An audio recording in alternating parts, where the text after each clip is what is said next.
Very good morning dear students. आज की class में हम पढ़ेंगे एड्रिनल ग्रंथि और उसके बाद में हम पढ़ेंगे वृषण और अंडाशय के बारे में। सबसे पहले ध्यान दें एड्रिनल ग्रंथि के बारे में। एड्रिनल ग्रंथि आदिवक्र ग्रंथि है, वो हमने पिछली क्लास में पढ़ चुके थे। उसमें हमने पढ़ा था कि यह ग्रंथि होती है, यह प्रत्येक वृक्क के ऊपर उपस्थित होती है, अर्थात इनकी संख्या होती है वह एक जोड़ी होती हैं। फिर उसके बाद हमने देखा था कि इनकी उत्पत्ति होती हैं वह एक्टोमीजोडर्मल होती हैं, अर्थात एक्टोडर्म से भी होती हैं और मीजोडर्म से भी होती हैं। उसमें हमने देखा था कि इसके दो भाग होते हैं। एक भाग होगा, वह कौन सा होगा तो आपको ध्यान रखना है, एड्रिनल कॉर्टेक्स भाग होगा जो कि मीजोडर्म से उत्पन्न होता है, और बाहर का भाग होता है उसे हम क्या कहते हैं, कॉर्टेक्स भाग कहा जाता है। दूसरा भाग हमने देखा था वह आपको ध्यान रखना है मेडुला भाग, और ये मेडुला भाग होता है यह भीतर का भाग होता है। इसमें से जो कॉर्टेक्स भाग है उसकी उत्पत्ति मीजोडर्मल होती है, जबकि जो मेडुला भाग होता है उसकी उत्पत्ति किससे होती है, एक्टोडर्म से होती हैं। तो ये हम पढ़ चुके थे। उसके बाद हमने देखा था कि जो एड्रिनल ग्रंथि है उसका बाहर का कॉर्टेक्स भाग है उसको तीन भागों में बांटा गया है। सबसे पहला आपको ध्यान रखना है कौन सा होगा, तो आप ध्यान दीजिए, सबसे पहले बाहर का भाग जो आवरण के रूप में उपस्थित होता है उसे हम क्या कहते हैं, तो ग्लोमेरुलोसा कहा जाता है। तो इस प्रकार से आपको ध्यान रखना है ग्लोमेरुलोसा, जिसे मिनरलोकॉर्टिकॉइड्स हार्मोन का स्त्राव होता है। दूसरा हमने देखा था वो आप फेसिकुलेटा, जिसके द्वारा आपको ध्यान रखना है जो हार्मोन स्त्रावित होता है उसे ग्लूकोकॉर्टिकॉइड्स हार्मोन कहते हैं। तीसरा हमने देखा है वह आपको ध्यान रखना है जो भीतर का भाग होता है उस भाग के द्वारा जो स्त्रावित हार्मोन होता है वह कौन सा होता है, लैंगिक हार्मोन होता है। तो ये हमें ध्यान रखना है। तो इस प्रकार से ये भाग हम कंप्लीटली पहले पढ़ चुके थे। आज हम पढ़ेंगे आदिवक्र ग्रंथि एड्रिनल ग्रंथि है, इसके द्वारा जो मध्यांश या मेडुला भाग होता है उसके द्वारा कौन कौन से हार्मोन स्रावित किए जाते हैं। तो मध्यांश या मेडुला भाग से द्वारा दो हार्मोन स्रावित किए जाते हैं। तो आप ध्यान दीजिए एड्रिनल ग्रंथि या आदिवक्र ग्रंथि के मध्यांश भाग या मेडुला भाग से दो हार्मोन स्रावित किए जाते हैं। एक आपको ध्यान रखना है एड्रिनलिन हार्मोन, एड्रिनलिन हार्मोन या एड्रिनलिन हार्मोन को ही हम क्या कहते हैं, तो आपको ध्यान रखना एपिनेफ्रिन हार्मोन भी कहा जाता है। तो इसके द्वारा स्रावित होगा जिसे हम क्या कहेंगे, एपिनेफ्रिन हार्मोन कहा जाता है। तो एड्रिनलिन या एपिनेफ्रिन हार्मोन, और दूसरा होता है वो कौन सा होता है, नॉर एड्रिनलिन, या नॉन नहीं है, ध्यान रखना नॉर एड्रिनलिन है, एड्रिनलिन, नॉर एड्रिनलिन, या जिसे हम क्या कहते हैं, तो आपको नॉर एपिनेफ्रिन भी कहा जा सकता है। तो इस प्रकार से नॉर एपिनेफ्रिन हार्मोन का स्त्राव होता है। दो प्रकार के हार्मोन होते हैं, वे इनके द्वारा स्त्रावित होते हैं। तो ये हमें ध्यान रखना है, ये दोनों हार्मोन हैं। इसमें आप ध्यान दीजिए कि जो एड्रिनलिन हार्मोन या एपिनेफ्रिन हार्मोन होता है इसका नियंत्रण होता है वो अनुकंपी तंत्रिका तंत्र के द्वारा होता है। तो ये अनुकंपी तंत्रिका तंत्र की प्रतिक्रिया के फलस्वरूप स्त्रावित होता है। अनुकंपी तंत्रिका तंत्र की प्रतिक्रिया के फलस्वरूप, तंत्रिका तंत्र की प्रतिक्रिया के फलस्वरूप स्त्रावित होता है। तो ये हमें ध्यान रखना है किसके फलस्वरूप स्त्रावित होता है, अनुकंपी तंत्रिका तंत्र की प्रतिक्रिया के फलस्वरूप स्त्रावित होता है। तथा यह हार्मोन होता है यह मुख्य रूप से अरेखित पेशियों पर कार्य करता है। अरेखित पेशियों को क्या करेगा, यह संकुचित करेगा। अरेखित पेशियों को क्या करता है, संकुचित करता है। अरेखित पेशियों को क्या करेगा, यह संकुचित करने का कार्य करता है। तो ये हमें ध्यान रखना है, अरेखित पेशियों को संकुचित करके और संकटकालीन परिस्थितियां या विपरीत परिस्थितियां, उस परिस्थितियों में हमारे शरीर को कार्य करने हेतु प्रेरित करता है। उसमें आप देखेंगे कि यह हार्मोन होता है, यह हार्मोन जो रुधिर वाहिनियां हैं उसको संकुचित करके रुधिर दाब को बढ़ाता है। रुधिर वाहिनियों को संकुचित करके और रुधिर दाब को बढ़ाता है। तो रुधिर वाहिनियों को संकुचित कर रुधिर दाब को ये क्या करता है, बढ़ाता है। ब्लड प्रेशर या रुधिर दाब को यह इंक्रीज करने का कार्य करता है। जब भी भय की परिस्थिति होती है, डर की परिस्थिति होती है, उस समय हमारा रुधिर दाब है वो बढ़ जाता है। वह किसके कारण से बढ़ता है, इसी हार्मोन के कारण से बढ़ता है। इसके अतिरिक्त आप और ध्यान दीजिए तो ये हृदय धड़कन को बढ़ा देता है। हृदय की धड़कन को ये क्या कर देता है, बढ़ा देता है। हृदय की स्पंदन को ये क्या कर देता है, बढ़ा देता है। तो हृदय की धड़कन या स्पंदन को यह इंक्रीज कर देता है, बढ़ा देता है। इसके अतिरिक्त आप ध्यान दीजिए ये आपको ध्यान रखना है त्वचा को क्या कर देता है, संकुचित करता है, तथा त्वचा का तापमान होता है वो भी ये क्या कर देता है, बढ़ा देता है। त्वचा को संकुचित करता है, त्वचा के तापमान को बढ़ा देता है, इंक्रीज कर देता है। और आप ध्यान दीजिए तो ये आँखों की पुतली को फैला देता है, आँखों की पुतली को क्या कर देता है, आँखों की पुतलियों को ये फैला देता है। तो आँखों की पुतलियों को ये फैला देता है, ये हमें ध्यान रखना है। तो आँखों की पुतलियों को ये फैला देता है। इससे श्वसन दर भी इस समय क्या हो जाती है, बढ़ जाती है। तो श्वसन दर बढ़ जाएगी, हृदय स्पंदन की दर बढ़ जाती है, और आप जब त्वचा का तापमान, शरीर का तापमान बढ़ जाता है, आँखों की पुतलियों को फैला देता है। अधिक पसीना स्त्रावन होता है, अधिक पसीने का स्त्रावन होता है, अधिक पसीने का स्त्रावन होता है, अधिक पसीने का स्त्रावन होगा। ये सारी परिस्थितियाँ होती हैं वह भय के समय, क्रोध के समय, संकटकालीन परिस्थितियों के समय होती हैं। इन सारी परिस्थितियों के लिए रिस्पॉन्सिबल हार्मोन है वो कौन सा है, तो आप क्या ध्यान दीजिए, एड्रेनलिन हार्मोन होता है। इसके अतिरिक्त आप ध्यान दीजिए हमारे जो त्वचा में उपस्थित बाल है, बालों की जो एरेक्टर पिलाई पेशियाँ होती हैं, बालों में पेशियाँ होती हैं वो एरेक्टर पिलाई पेशियाँ होती हैं।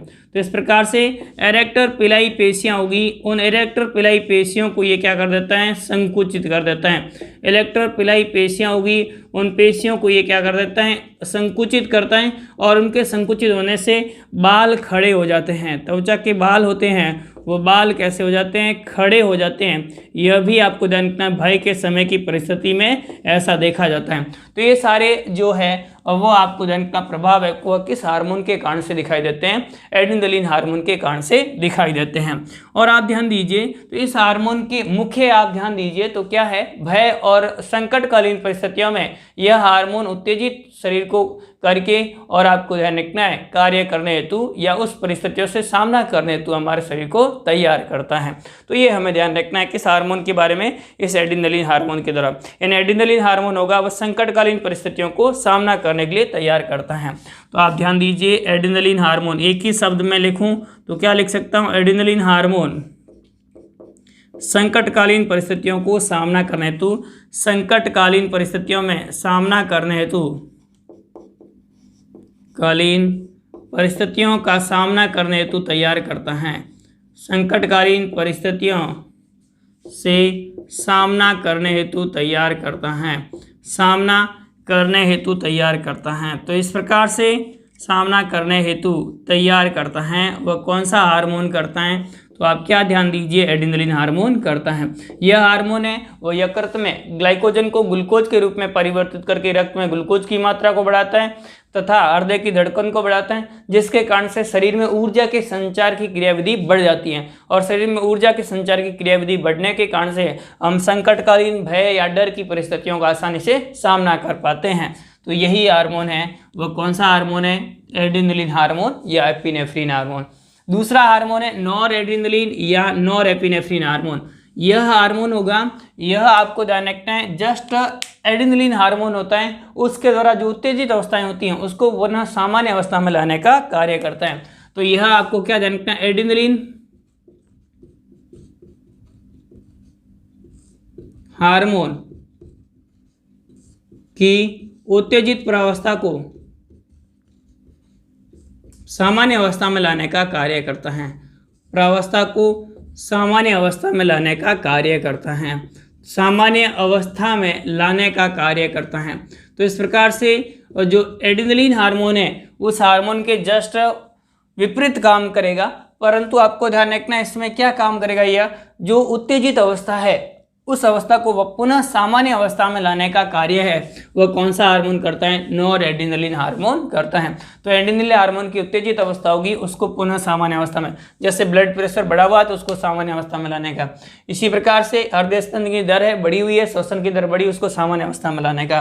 त्वचा का तापमान, आंखों की पुतलियां हैं, या इन सभी की जो बढ़ी हुई अवस्था है उनको सामान्य अवस्था में लाने का कार्य है वह किस हार्मोन के द्वारा किया जाता है, नॉर एड्रेनलिन हार्मोन के द्वारा किया जाता है। तो नॉर एड्रेनलिन हार्मोन होगा यह जो एड्रेनलिन हार्मोन के द्वारा उत्तेजित अवस्थाएं होती है उसको सामान्य अवस्था में लाने का कार्य करता है। तो इस प्रकार से ये हमें ध्यान रखना है किसके बारे में, इस हार्मोन के बारे में।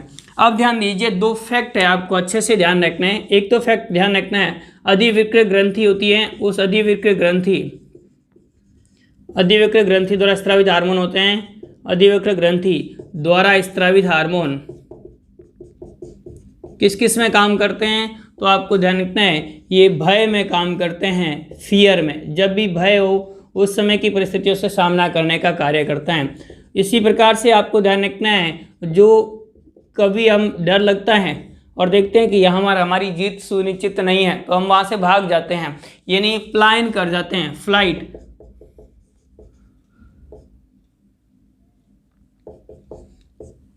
ये भी परिस्थिति होती है, उस परिस्थिति में कौन सा हार्मोन काम करता है, तो ये हार्मोन कार्य करता है। तो भय में काम करता है, फ्लाइट में कार्य करता है, प्लायन में कार्य करता है। और आपको ध्यान रखना है यह हार्मोन होगा वह आपको ध्यान रखना है कार्य करेगा वह संघर्ष में काम करता है। तो इस प्रकार से संघर्ष में भी ये कार्य करता है, ये हमें ध्यान रखना है।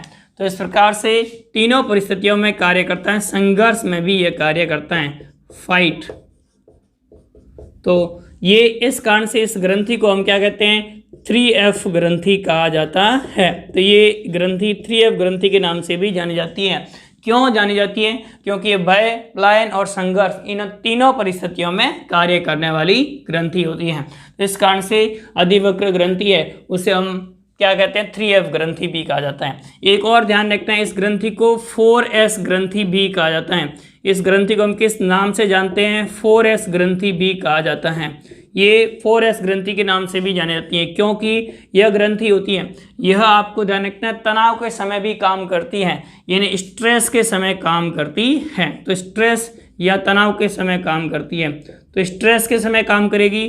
शर्करा की मात्रा को नियंत्रित करने में भी कार्य करती है, तो शुगर में भी यह कार्य करती है। तो इस प्रकार से स्ट्रेस, शुगर और आपको ध्यान रखना है लवण संतुलन का भी कार्य करती है। लवण संतुलन, शरीर में लवण की मात्रा सोडियम है, पोटेशियम है या कैल्शियम है, इसके अतिरिक्त आपको क्लोराइड है, इनके संतुलन का कार्य करती है। तो साल्ट में भी ये कार्य करती है, साल्ट में भी कार्य करती है। और आप ध्यान दीजिए यह वो लैंगिक व्यवहार या सेक्सुअल हैबिचुअल या सेक्स के समय भी ये कार्य करती है।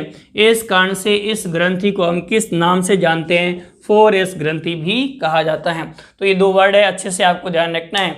इस ग्रंथि को हम 3F ग्रंथि भी कहते हैं, इस ग्रंथि को हम 4S ग्रंथि भी कहा जाता है। 3S 4F क्यों कहते हैं और 3F क्यों कहते हैं और 4S क्यों कहते हैं, तो 3F का मतलब यह भय, प्लायन और संघर्ष के समय कार्य करने वाली ग्रंथि है, इस कारण से इसे 3F ग्रंथि कहते हैं। 4S ग्रंथि क्यों कहते हैं, तनाव में, शुगर और साल्ट बैलेंस और सेक्सुअल हैबिट में कार्य करने वाला हार्मोन है, इस कारण से इसे हम 4S ग्रंथि के नाम से भी जाना जाता है। तो ये हमें ध्यान रखना है किसके बारे में, एडिनल ग्रंथि एवं उसके द्वारा स्रावित हार्मोन एवं उनके कार्य। अब ध्यान दीजिए इस ग्रंथि के द्वारा स्रावित हार्मोनों के अल्प स्राव और अति स्राव संबंधी कौन कौन से रोग होते हैं, उस रोगों के बारे में हम देखते हैं। ध्यान दीजिए, पहले देखते हैं हम अल्प स्राव संबंधी रोग, फिर हम देखते हैं अति स्राव संबंधी रोग। यानी आपको ध्यान रखना है एडिनल ग्रंथि के अल्प स्राव और अति स्राव संबंधी कौन कौन से रोग होते हैं। तो उसमें आप देखिए अल्प स्राव संबंधी रोग,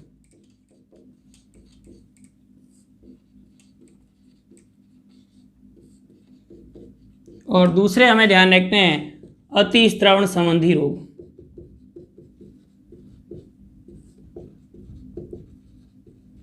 दो प्रकार के रोग इनके द्वारा हो सकते हैं।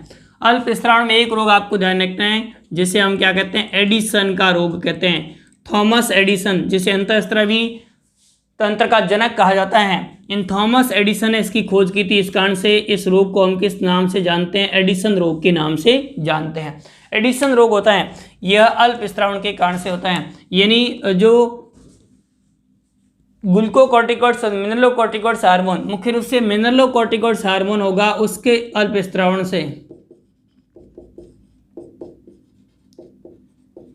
मिनरलोकॉर्टिकॉइड्स के हार्मोन के अल्प स्राव से सोडियम एवं आपको ध्यान रखना है जल की मात्रा होती है वह शरीर से बाहर निकल जाती हैं, और शरीर से बाहर निकलने से रक्त में इनकी मात्रा क्या हो जाती है, कम हो जाती है। ब्लड में इनकी मात्रा कम हो जाती है, और ब्लड में इनकी मात्रा कम होने से आधारीय उपापचय दर, बेसल मेटाबॉलिक रेट होती है वो डाउन हो जाती है। शरीर का तापमान होता है वह कम हो जाता है, शरीर ताप होता है वह कम हो जाता है, आधारीय उपापचय दर कम हो जाती है, शरीर का तापमान होता है वह कम हो जाता है, शरीर में निर्जलीकरण हो जाता है, बार बार प्यास लगती है, इस प्रकार से परिस्थिति होती है। और त्वचा कांस्य वर्ण की हो जाती है। त्वचा कैसी हो जाती है? कांस्य वर्ण की हो जाती है, कांस्य वर्ण की हो जाती है। एवं आपको भूख कम लगती है। इस प्रकार की परिस्थितियाँ होती हैं, उस रोग को हम क्या कहते हैं? एडिसन का रोग कहते हैं। और अधिक गंभीर परिस्थिति होने पर रोगी की मृत्यु भी हो सकती है, तो इस रोग को हम क्या कहते हैं? एडिसन रोग कहा जाता है। तो इस प्रकार से एडिनल कॉर्टेक्स द्वारा स्रावित मिनरलोकॉर्टिकॉइड्स हार्मोन के अल्प स्रावण से सोडियम एवं जल की अधिक मात्रा मूत्र के साथ उत्सर्जित हो जाती है, जिसके कारण से रक्त में इनकी कमी हो जाती है। और रक्त में कमी होने के कारण से रुधिर दाब कम हो जाएगा, आधारीय उपापचय दर कम हो जाती है, शरीर का तापमान कम हो जाता है, त्वचा कांस्य वर्ण की हो जाती है, भूख कम लगती है, मस्तिष्क कमजोर हो जाता है, घबराहट महसूस होती है, मितली आने लगती है तथा अंत में रोगी की मृत्यु हो जाती है। इस रोग को हम क्या कहते हैं? एडिसन का रोग कहा जाता है। तो ये हमें ध्यान रखना है। अगला हमें अतिस्रावन से संबंधित रोगों के बारे में ध्यान रखना है। अतिस्रावन से संबंधित रोगों में पहला आपको ध्यान रखना है कांस्य रोग, जिसे हम क्या कहेंगे? कांस्य रोग। यह मिनरलोकॉर्टिकॉइड्स के अधिक स्रावन से होता है। ये किसके कारण से होता है? मिनरलोकॉर्टिकॉइड्स के अधिक स्रावन से होता है।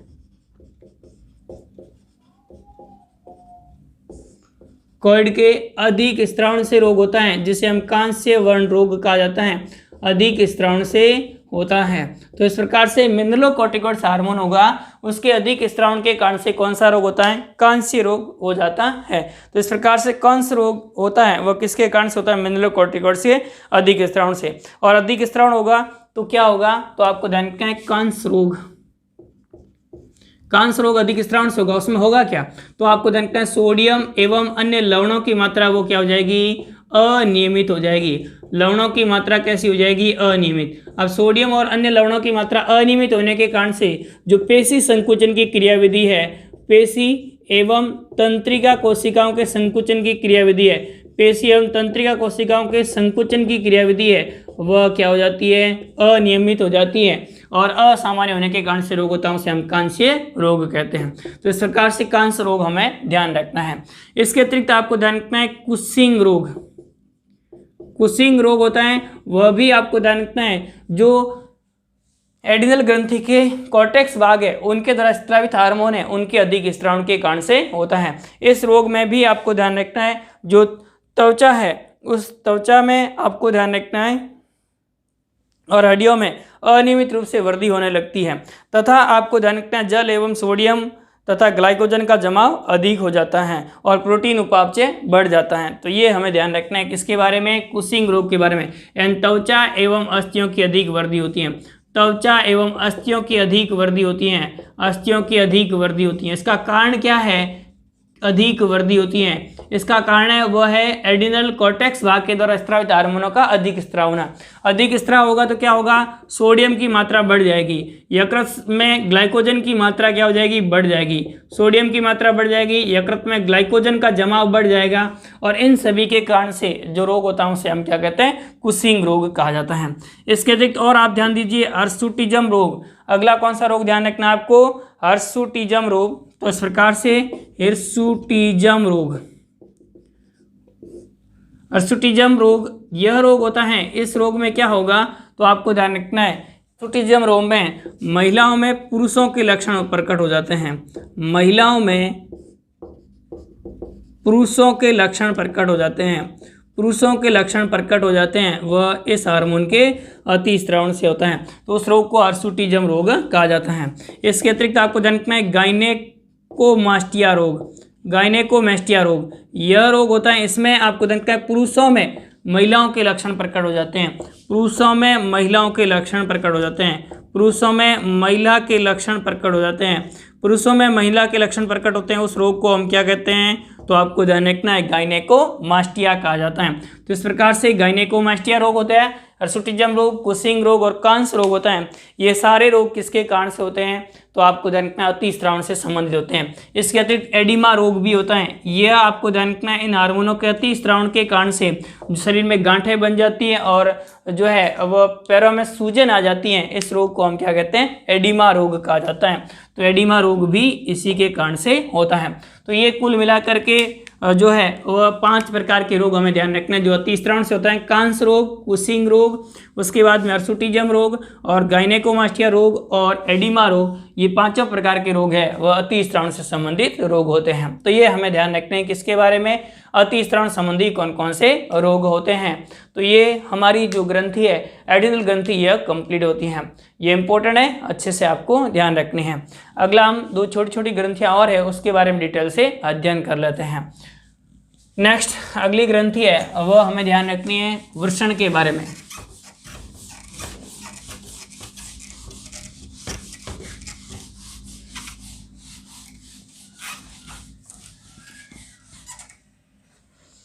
अगली ग्रंथि हमें ध्यान रखनी है वह कौन सी ध्यान रखनी है? वृषण, टेस्टिस। वृषण है यह आपको ध्यान रखना है किस में उपस्थित होती है? नर में उपस्थित होती है और यह भी एक प्रकार की क्या है? अंतःस्रावी ग्रंथि है। यानी यह ग्रंथि होती है, यह ग्रंथि किस रूप में काम करती है? अंतःस्रावी ग्रंथि के रूप में भी कार्य करती है। और इस वृषण द्वारा जो हार्मोन स्रावित किया जाता है उस हार्मोन को हम क्या कहते हैं? तो आपको ध्यान रखना है इसके द्वारा स्रावित हार्मोन होता है उसे हम टेस्टोस्टेरोन हार्मोन कहा जाता है। इसे हम क्या कहेंगे? टेस्टोस्टेरोन हार्मोन कहा जाता है, या इसे हम एंड्रोजन हार्मोन भी कहा जाता है। तो इस प्रकार से इसे एंड्रोजन हार्मोन, एंड्रोस्टेरोन हार्मोन या टेस्टोस्टेरोन हार्मोन के नाम से जाना जाता है। तो यह हार्मोन होगा, इसे हम क्या कहेंगे? टेस्टोस्टेरोन हार्मोन कहा जाता है, एंड्रोजन हार्मोन कहा जाता है। यह हार्मोन होता है वह पुरुषों में द्वितीयक लैंगिक लक्षणों के विकास में सहायक होता है। पुरुषों में द्वितीयक लैंगिक लक्षण होते हैं, उन द्वितीयक लैंगिक लक्षणों के विकास में सहायक होता है। पुरुषों में द्वितीयक लैंगिक लक्षण कौन कौन से होते हैं? तो आपको ध्यान रखना है दाढ़ी मूंछ का आना, शरीर पर घने बालों का उपस्थित होना, आवाज़ का भारी होना, ये सारे लक्षण, मांसपेशियों का अधिक विकास होना, ये सारे आपको ध्यान रखना है किसके कारण से होते हैं? टेस्टोस्टेरोन हार्मोन के कारण से होते हैं। इन लक्षणों के विकास में कौन सा हार्मोन सहायक होता है? टेस्टोस्टेरोन हार्मोन सहायक होता है। तो ये हमें ध्यान रखना है। इसके अतिरिक्त ये शरीर में आरबीसी के उत्पादन को भी बढ़ाते हैं, शरीर में आरबीसी के उत्पादन को भी बढ़ाते हैं। शुक्राणु निर्माण की क्रिया, शुक्र जनन की क्रिया को भी ये क्या करते हैं? प्रेरित करते हैं। शुक्र जनन की क्रिया को ये क्या करते हैं? प्रेरित करते हैं। तो शुक्राणुओं के निर्माण की क्रिया को भी ये प्रेरित करने वाले हार्मोन हैं और आरबीसी के उत्पादन को भी प्रेरित करने वाले हार्मोन हैं। इस हार्मोन का जो स्त्रावण होता है वह आपको ध्यान रखना है किसके द्वारा नियंत्रित होता है? तो आपको ध्यान रखना है यह नियंत्रित होगा वह लीडिंग कोशिकाओं के द्वारा स्रावित होने वाले जो ICHS हार्मोन होता है, इंस्टिटियल सेल्स स्टिमुलेटिंग हार्मोन होगा। इस हार्मोन के द्वारा इसका क्या होता है? नियंत्रण होता है। तो इस हार्मोन का नियंत्रण होगा वह ICHS हार्मोन यानी इंस्टिटियल सेल स्टिमुलेटिंग हार्मोन, या जो कि लीडिंग कोशिका या अंतराली कोशिका द्वारा स्रावित हार्मोन है उस हार्मोन के द्वारा यह आपको नियंत्रित होता है। तो इस प्रकार से ये आपको ध्यान रखना है किसके बारे में? एंड्रोजन या टेस्टोस्टेरोन हार्मोन के बारे में। अगला हमें ध्यान रखना है वो ध्यान रखना है अंडाशय। वृषण के बाद में कौन सा ध्यान रखना है आपको? अंडाशय के बारे में। यह किस में उपस्थित होती है? मादा में उपस्थित होता है। किस में उपस्थित होता है? मादा में उपस्थित है। ये भी अंतःस्रावी ग्रंथि के रूप में कार्य करती है। किस रूप में काम करती है? अंतःस्रावी ग्रंथि के रूप में। इसकी उत्पत्ति मेसोडर्म से होती है। अंडाशय के द्वारा 3 प्रकार के हार्मोन स्रावित किए जाते हैं। कौन कौन से हार्मोन स्रावित किए जाते हैं? तो एक आपको हार्मोन ध्यान रखना है, वो ध्यान रखना है ईस्ट्रोजन हार्मोन। कौन सा हार्मोन ध्यान रखना है आपको? ईस्ट्रोजन हार्मोन ध्यान रखना है, वह ईस्ट्रोजन हार्मोन। कौन सा हार्मोन ध्यान रखना है? Oestrogen hormone. दूसरा हार्मोन कौन सा ध्यान रखना है? Progesterone hormone, progesterone hormone. और तीसरा हार्मोन हमें कौन सा ध्यान रखना है? तो थर्ड हार्मोन आपको ध्यान रखना है, वो ध्यान रखना है रिलैक्सिन हार्मोन। Relaxin hormone. तो ये 3 प्रकार के हार्मोन होते हैं, वे इनके द्वारा स्रावित होते हैं। सबसे पहले एस्ट्रोजन हार्मोन, यह हार्मोन होता है, यह आपको ध्यान रखना है किसके द्वारा स्रावित होता है, तो आप ध्यान दीजिए एस्ट्रोजन हार्मोन होता है वह थीका इंटरना द्वारा स्रावित होता है। थीका इंटरना जो कि किसकी है, ग्राफियन पुट्टिका की थीका इंटरना द्वारा यह स्रावित होता है। तो ग्राफियन पुट्टिकाएं बनती है, उन ग्राफियन पुट्टिकाओं के थीका इंटरना से स्रावित हार्मोन होता है, उससे हम एस्ट्रोजन हार्मोन कहते हैं। यह मादा में द्वितीयक लैंगिक लक्षण होते हैं, वह द्वितीयक लैंगिक लक्षण किसके द्वारा उत्पन्न होते हैं, तो आपको क्या ध्यान रखना है, एस्ट्रोजन हार्मोन के द्वारा। मादा में द्वितीयक लैंगिक लक्षण हैं वह किसके द्वारा उत्पन्न होते हैं, तो आपको क्या ध्यान रखना है, एस्ट्रोजन हार्मोन। यानी मादाओं में आवाज़ का पतली होना एवं आपको ध्यान रखना है जो मादाओं के अंदर स्तन ग्रंथियों का विकास होना, ये जो द्वितीयक लैंगिक लक्षण है इनका विकास किसके द्वारा होता है, एस्ट्रोजन हार्मोन के द्वारा होता है। अगला हमें ध्यान रखना है प्रोजेस्टेरोन हार्मोन, यह स्रावित होता है वो कार्पस ल्यूटियम के द्वारा स्रावित होता है। कार्पस ल्यूटियम का निर्माण ग्राफियन पुट्टिका के अंडोत्सर्ग की क्रिया के पश्चात में इनसे निर्मित होता है कार्पस ल्यूटियम। और कार्पस ल्यूटियम होगा उससे कौन सा हार्मोन स्रावित, प्रोजेस्टेरोन हार्मोन। यह हार्मोन गर्भाशय को गर्भधारण हेतु तैयार करता है। तो इस प्रकार से गर्भाशय को गर्भधारण हेतु तैयार करने वाला हार्मोन है वह कौन सा हार्मोन है, गर्भाशय को गर्भधारण हेतु तैयार करता है, अर्थात गर्भाशय की जो रक्त वाहिनियाँ, रुधिर वाहिनियाँ, उनकी आंतरिक भित्ति होती है उनको गर्भधारण के लिए तैयार करने का कार्य करता है, वह कौन सा हार्मोन करता है, प्रोजेस्टेरोन हार्मोन करता है। तो प्रोजेस्टेरोन हार्मोन होता है वह गर्भाशय को गर्भधारण हेतु तैयार करता है तथा ये प्लेसेंटा के निर्माण को भी प्रेरित करता है, गर्भावस्था को नियमित बनाए रखने का भी कार्य करता है। यानी जो स्तन ग्रंथियों का विकास है, दुग्ध ग्रंथियों की वृद्धि है, सक्रियण है, गर्भधारण के लिए आवश्यक रचनात्मक एवं कार्यात्मक रूप से परिवर्तन होते हैं, गर्भाशय भित्ति में रुधिर का परिवहन बढ़ाना है, ग्लाइकोजन एवं वसा का संचय करना इत्यादि जो क्रियाएं होती हैं जो कि गर्भाशय को गर्भधारण हेतु तैयार करती हैं, इन सभी क्रियाओं को प्रेरित करने वाला हार्मोन है वह कौन सा है, तो आपको क्या ध्यान रखना है, वह हार्मोन है प्रोजेस्टेरोन, जो कि किसके द्वारा स्रावित होता है, कार्पस ल्यूटियम के द्वारा स्रावित होते हैं। अगला हार्मोन हमें ध्यान रखना है, वो ध्यान रखना है रिलैक्सिन हार्मोन। यह रिलैक्सिन हार्मोन होता है, यह किसके द्वारा स्रावित होता है, तो ये कार्पस ल्यूटियम एवं अपरा द्वारा स्रावित होता है। एवं किसके द्वारा स्रावित होता है, अपरा के द्वारा स्रावित होता है। तो कार्पस ल्यूटियम अपरा के द्वारा स्रावित होता है। यह हार्मोन होता है वह प्रसव के समय, जब प्रसव के समय हमारी जो श्रोणी मेखला होती हैं उन दोनों श्रोणी मेखलाओं के बीच में प्यूबिस सिम्फाइसिस नामक संधि होती है, उस प्यूबिस सिम्फाइसिस संधि होती है, उस संधि को ढीला करने का कार्य वो कौन सा हार्मोन करता है, रिलैक्सिन हार्मोन, जिसके कारण से प्रसव जनन में सहायता मिलती है। तो इस प्रकार से ये हमें ध्यान रखना है किसके बारे में, रिलैक्सिन हार्मोन, जो कि श्रोणी मेखलाओं की मध्य उपस्थित जो जोड़ होता है उसे हम प्यूबिस सिम्फाइसिस कहते हैं, उस प्यूबिस सिम्फाइसिस को ढीला करने का कार्य वो कौन सा हार्मोन करता है, रिलैक्सिन हार्मोन, जो कि प्रसव में सहायक होता है। तो इस प्रकार से ये हमें ध्यान रखना है किसके बारे में, रिलैक्सिन हार्मोन के बारे में। इसी के साथ में आपका अंतःस्रावी तंत्र है वो कंप्लीट होता है। नेक्स्ट अगली क्लास में हम अगले टॉपिक के बारे में चर्चा करेंगे, तब तक के लिए धन्यवाद।